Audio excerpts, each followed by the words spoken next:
One of the largest federal workers' unions has called to end the shutdown, saying it is time to put partisan politics beside us. Stop this. We have to wrap this up at any means necessary. And look, I'll tell you, I was at a drugstore this morning, and that was the talk. And you see that a lot of even the staff working there was about the government shutdown, was about the fact that you have military now having to go to food banks and the situations that are at hand. This is the conversation that then led them to other conspiratorial things that I have to say were being talked about, where I went, okay, you know what? It's now the trickle down of the government shutdown is now headed to your local big box pharmacy. It is maybe time to really start to talk about the options for wrapping this up. And of course, we all want it to be wrapped up. But now you have, Will, one of the biggest unions in America, the American Federation of Government Employees, saying it's time. So this is a union that specifically has members that are members of the federal workforce, government employees. They have about 800,000 federal workers that are members of this union. Now, this union, as traditionally unions are more progressive, they normally are more sided with Democrat politics. We saw that change in the last election. However, this one, the one that represents the bureaucrats and all the government workers, endorsed both Joe Biden and Kamala Harris publicly. So they were on record of the direction they wanted to go. Certainly more liberal leaning. This isn't just a traditional union. And when you see someone who represents over 800,000 federal and D.C. government workers and writes things like this to ensure our skies are safe, our veterans receive care, our borders are protected, and our food is inspected. They come from every political background and every corner of this nation. What unites them is a simple belief that service to country is honorable work. Today, that belief is being tested. The Army nurse in San Antonio, the TSA officer in Atlanta, the USDA food safety inspector in Iowa, and hundreds of thousands more like them are being asked to keep our country running without the paychecks that keep their households afloat. When you think about this language, and once again, I want to point also that although the blame is being shared equally or thrown equally at Congress and in both parties by the president of this union, the solution that he is asking for is the one that the Republicans have put forward 12 times and been voted down in the Senate 12 times by the Democrat Party. He is calling for just reopening the government, as well as getting away from this recurring tactic that is being used in D.C. to try and fight over policy by shutting down the government.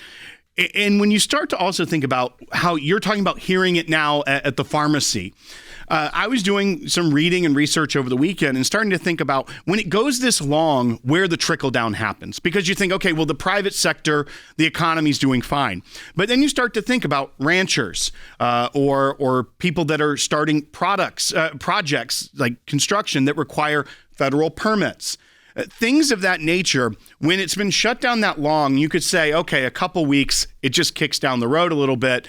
Once they get back open, I'll get that move forward. But if you're a rancher and your product has to get approved by the FDA or by the USDA, or if you're a construction project that requires federal permits and leases that are not going through at this time, that starts to affect the private sector a lot more when you start to get into this 3 weeks, 1 month of being shut down. And that's what we're starting to see now. So last week when we talked to people, that most people would call in and say, I haven't seen it affect me yet. I'm not a government employee. Yeah. And you had the division where the government employees would call in and be like, I have worked for 2 decades at the federal government, and here's how this is affecting me. We have some calling in even now. I think we should do it. But I think that's where you're about to see the split and why this union breaking from party lines is a really big deal. When you brought it, we've hit a breaking point. I can tell in the American people, you can feel the change this morning.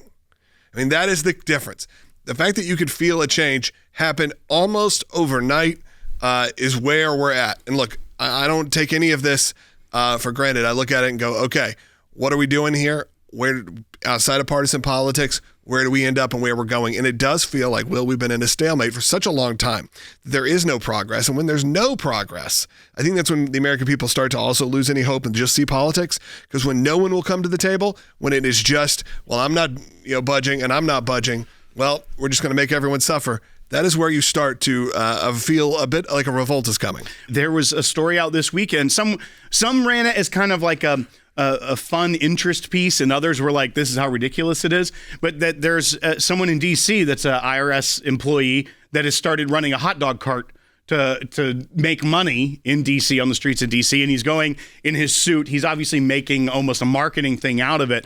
But that's what it's come to. Probably end up making more money than working for the federal government. I mean, in some cases, yes, he may be.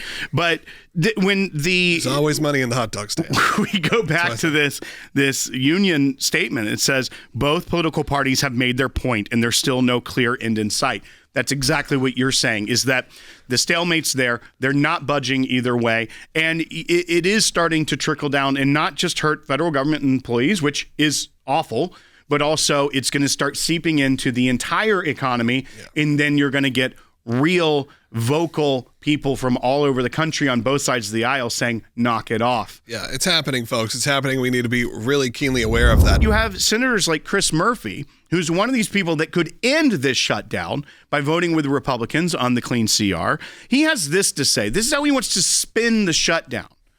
Well, we're seeing bills last week getting voted down by Democrats to pay the military. When you have all of a sudden this the largest federal workers union going ahead and saying, you know what, let's end this. Let's do the clean CR. Here's how he's trying to spin this as if this is going to be a winning talking point. This is Bite 11 about what he thinks the continuation of the shutdown really means.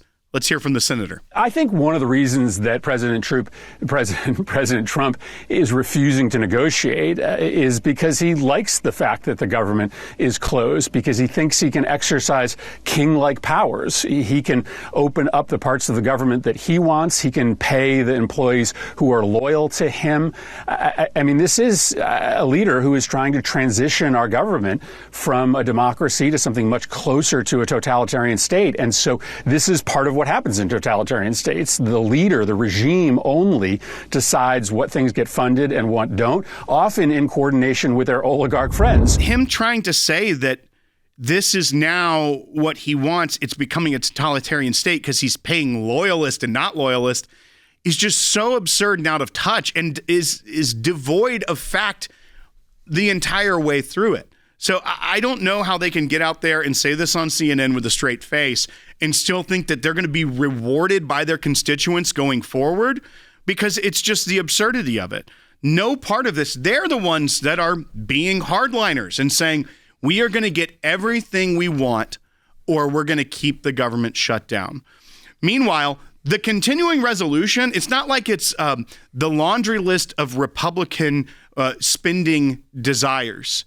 It's just everything in the government stays the same way. That's a lot of projects and a lot of funding that conservatives don't like, that we have all of the Republican senators voting for to keep the status quo. Yeah. So that's where it's a lie saying they just want to be able to pick and choose what they want to spend money on. Right now, they're not spending money on anything.